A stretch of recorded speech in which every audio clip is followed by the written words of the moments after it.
જય માતાજી મિત્રો, હર હર મહાદેવ। સ્વાગત છે તમારું આપણી યુટ્યુબ ચેનલ આજના સત્સંગમાં।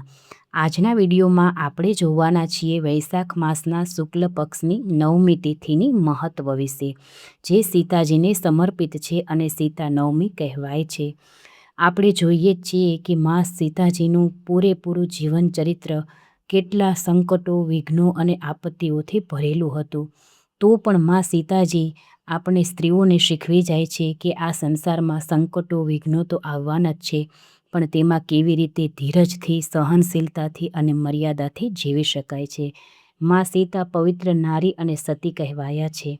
તેમના જીવનનું ચરિત્ર આપણે બધા જાણીએ છીએ, પણ આ વિડીયોમાં આપણે સંક્ષિપ્તમાં તેમનું જીવન ચરિત્ર જોઈશું। આજના દિવસની વ્રત કથા, મહિમા, વિધાન અને શું મહિમા છે તે આપણે આ વિડીયોમાં જાણીશું।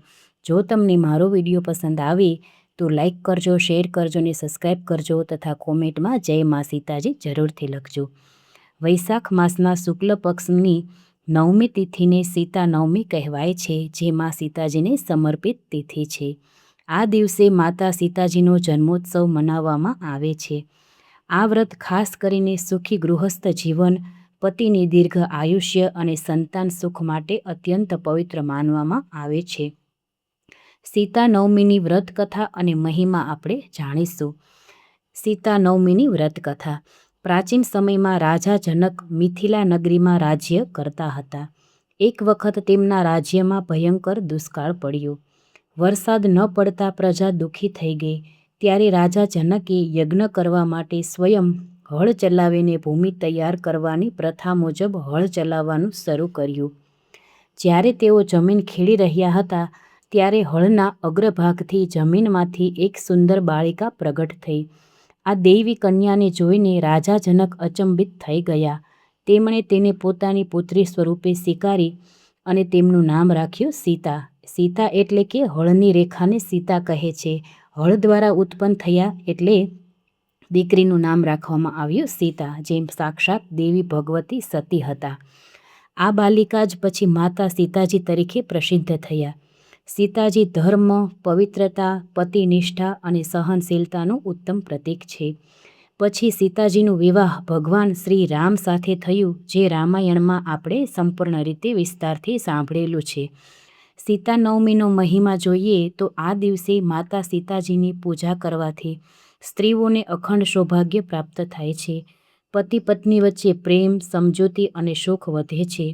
સંતાન પ્રાપ્તિ અને સંતાન સુખ માટે આ વ્રત અત્યંત ફળદાયક છે। ગૃહમાં શાંતિ, સમૃદ્ધિ અને સુખનો વાસ થાય છે। માતા સીતાની કૃપાથી તમામ દુઃખો અને કષ્ટો દૂર થાય છે। શાસ્ત્રોમાં કહેવામાં આવ્યું છે કે જે ભક્ત ભાવપૂર્વક આ વ્રત કરે છે, તેનાથી માતા સીતાજી પ્રસન્ન થઈને સુખી ગ્રહસ્થ જીવન અને ધર્મ, અર્થ, કામ, મોક્ષ ચારે પુરુષાર્થ આપે છે। વ્રતની વિધિ આપણે સંક્ષિપ્તમાં જોઈએ તો વહેલી સવારે સ્નાન કરીને સ્વચ્છ વસ્ત્ર ધારણ કરી વ્રતનો સંકલ્પ લો। માતા સીતાજી અને ભગવાન શ્રી રામની મૂર્તિ કે ફોટો સ્થાપિત કરી ફૂલ, ફળ, દીપ, નૈવેદ્યથી પૂજન કરો। સીતારામ નામનો જપ કરો। મા સીતાજીની નવમીની કથા તો અવશ્ય સાંભળો। ગરીબોને દાન આપો અને પ્રસાદનું વિતરણ કરો। મિત્રો, એવી માન્યતા છે કે સીતા નવમીના દિવસે પવિત્રતા અને સાત્વિકતા જાળવવી ખૂબ જ જરૂરી છે। આ દિવસે ક્રોધ, ઝઘડો અને ખોટા કાર્યોથી દૂર રહેવું જોઈએ।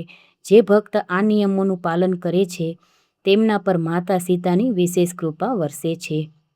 વિડીયો ગમ્યો હોય તો લાઇક, શેર અને સબસ્ક્રાઈબ કરી કોમેન્ટમાં જય શ્રી રામ, જય સીતારામ જરૂરથી લખજો।